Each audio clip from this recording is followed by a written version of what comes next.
So as JP had said earlier, that when you're walking down Spadina, make sure to keep in mind the second floor and third floor apartments, because that's where many of the garment workers worked.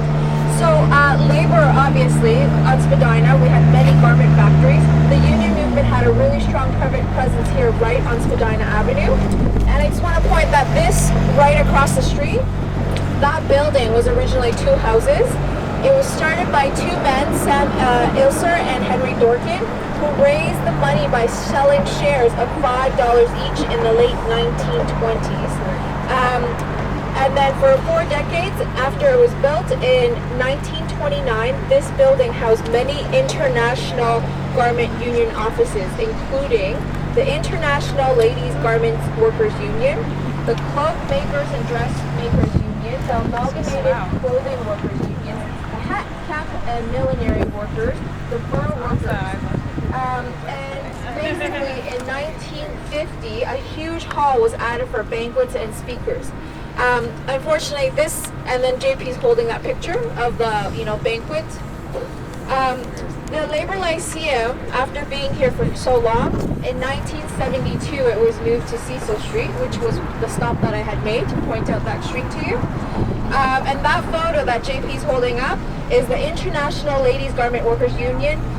The workers and their spouses celebrating Labor Day at a banquet right here in 1940. And this building now houses a restaurant, which I swear is haunted. I promise, it is. If you want to go in, you can, but I won't. And Maureen, you're next. Okay. Who is Emma Goldman. So what do you know about Emma Goldman? You love Emma because she believed in free love. So the sister here says that she's inspirational. She did everything she wanted to do her way. Yeah, and Catherine's holding up a photo of her, and so is JP. Yeah, there's various photos around. So there's a book written by a poet friend of mine and his wife, Val Moritz, and Teresa Moritz, called The World's Most Dangerous Woman. And I drew a lot of research from that book because it's all about the four different, she lived here in Toronto for 3 significant stretches of time between 1926 and 1940, and she died here. So the book is called The World's Most Dangerous Woman, and that's what she was known as. She was a famous Russian-born anarchist, and at a very young age, 15 or 16, moved on her own to New York City. The Carnegie Steel Strike in the U.S. in 1892 was famous for its violence against strikers, and Emma Goldman's lover at the time, Sasha Berkman, actually sort of a longtime lover of hers, was enraged by this violence, and he attempted to assassinate Henry Clay Frick. Do you know the Frick Gallery in New York City, right? So this is the same capitalist with blood on his hands. So Sasha Berkman decided to attempt to assassinate Henry Clay Frick and thereby to foment revolution in the United States. The attempt failed, both the assassination and the revolution. He was sentenced to 23 years in jail. Goldman herself organized an escape attempt, and which also failed, and she was sentenced to, she spent a year in jail for that crime. She made her living through her writings and her lectures, and she first visited Toronto in 1906, but actually came to Toronto kind of intending to live here for a long period of time in 1918 because she wanted to find a fertile field for anarchist politics. She, was facing, she felt the threat of Russian communism and also international reactionary politics. So as I said, she was here for 3 significant stretches between 1926 and 1940. She had a lot of local supporters who helped to arrange lecture series and that she gave, and often in the Labor Lyceum. So the things that she spoke about, around near the end of her life, of course, she was working hard to support the anarchists in war. So she could speak about that. But she also was a fierce advocate for birth control, women's emancipation, Russian literature. She talked here about and all of this is reported in the Toronto Star, practically day by day, the lectures that she gave. One on the revolutionary spirit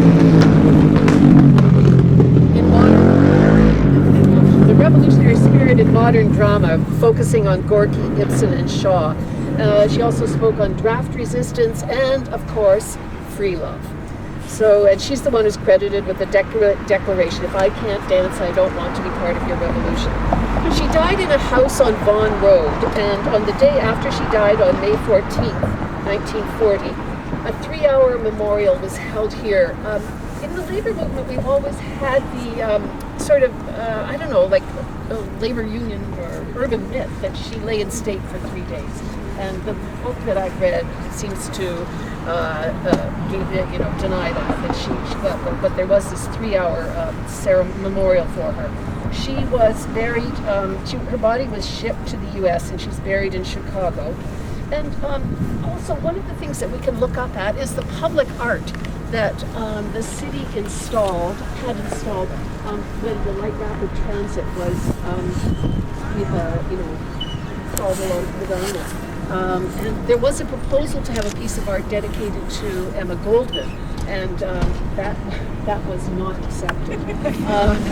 However, there is a plaque to her, and and as I was saying, her body is buried in Chicago, and here's a picture of me visiting her grave.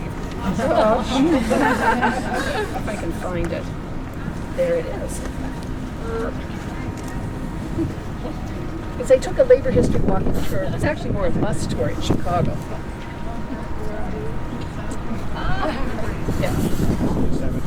Yeah, in the cemetery, yeah. Okay, so I think we're going... But Maureen, there's a plaque that people, when they walk south, they can notice on the left side. Yeah, there's a plaque to her there now. So if there's not... A plaque dedicated to Emma Goldman?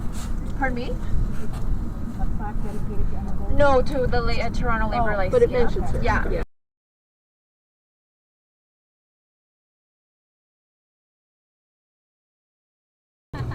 All right, so the photo that's being shown at this stop is of an incredibly articulate and dedicated gentleman named Donald Willard Moore. He was one of Canada's civil rights pioneers from the 20s right through until his death in the 70s. Much of what we're going to talk about sort of happens in the 50s. So this building behind me used to house the Occidental Cleaners and Dyers, where Donald Willard Moore started working in 1920.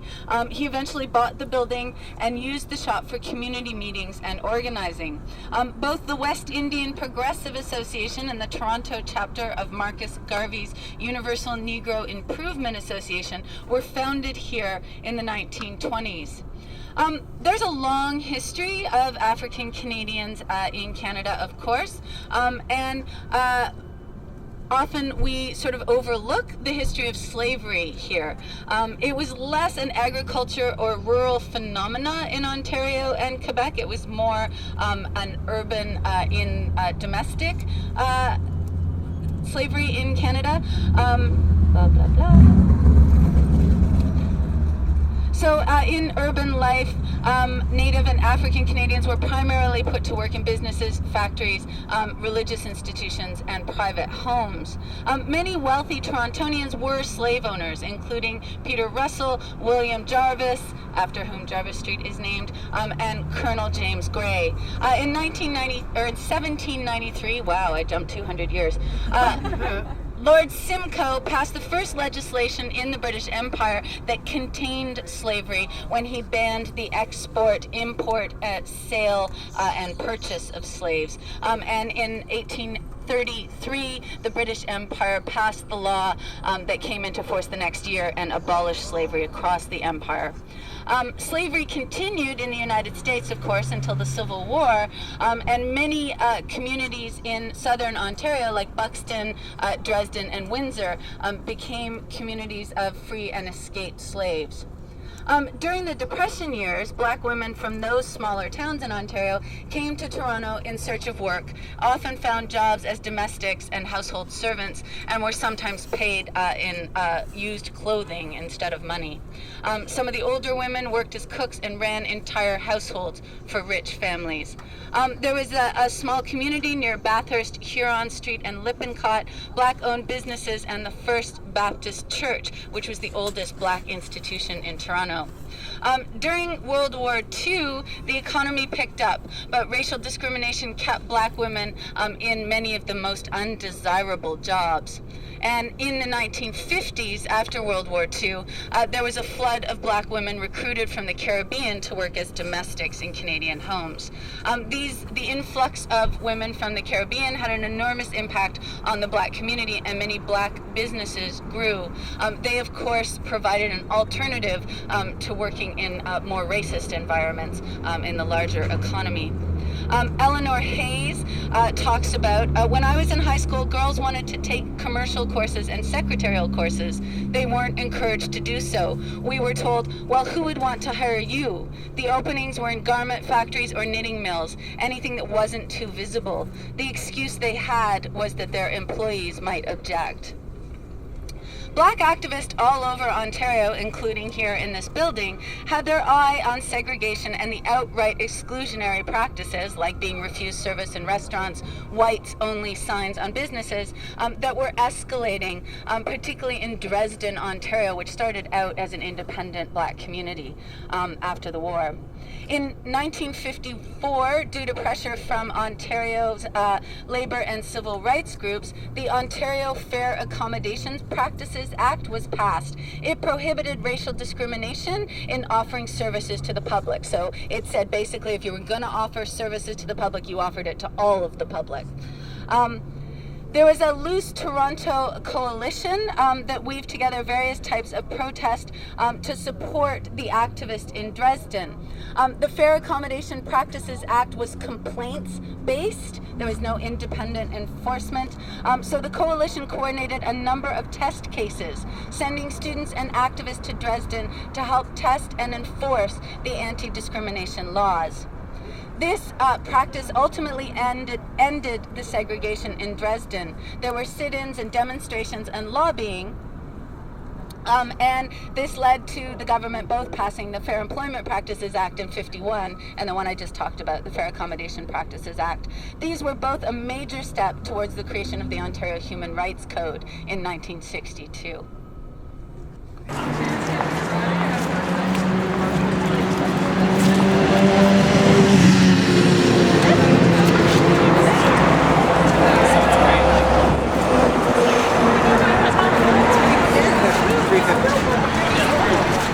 Okay, so while we were walking here, we passed a major street, Dundas, right? If we had went that way, east on Dundas, we would have gone to this restaurant called Kwang Chow Restaurant. It's on the second floor at the corner of Dundas and Elizabeth, and we want to tell you a little bit about one of its owners.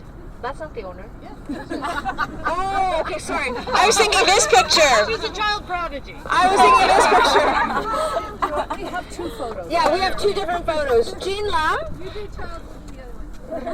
Jean Lam was one of a family of 12 children. She was born in BC, so she was Canadian, even though she's Chinese. She left school at the age of 12 and moved to Toronto and opened her own small grocery store. Then she married her Chinese husband, Doid Lam, which is how she gets Jean Lam, who was a Chinese national. She married him in 1939, but because he was a Chinese national, she was stripped of her Canadian citizenship. Wow. This was not reinstated until 1957. The Chinese Immigration Act, aka the Chinese Exclusion Act, happened in July 1st, 1923. It prohibited the entry of Chinese into Canada, and it was repealed in 1947. But even after it was repealed in 1947, only Asians who were Canadian citizens were allowed to sponsor family members, and these only unmarried minor children and parents over the age of 65. So there was still a lot of exclusion. I'm hissing a lot.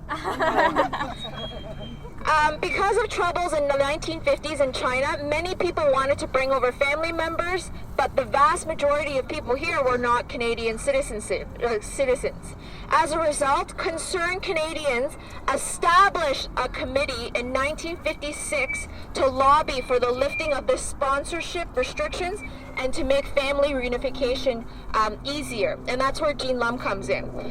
So since Jean Lum was already a prominent community figure, she was invited to be part of a member of a 40 delegation Chinese Canadians, and all of them were men except her, to meet with the Prime Minister, John Diefenbaker, and this was in 1957.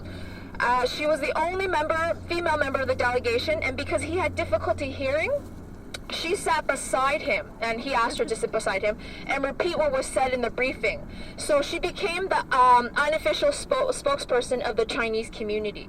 As she later reflected, it was important to have a woman delegate because we were fighting for family unity. As a result of her lobbying and others, the government changed immigration regulations in 1957 to extend the right to sponsor relatives to Asians who were legal residents of Canada. Together with her husband, she opened that restaurant I talked to you about in 1959, and she went on to contribute hugely through the community, such as chairing the Save Chinatown Committee in 1970.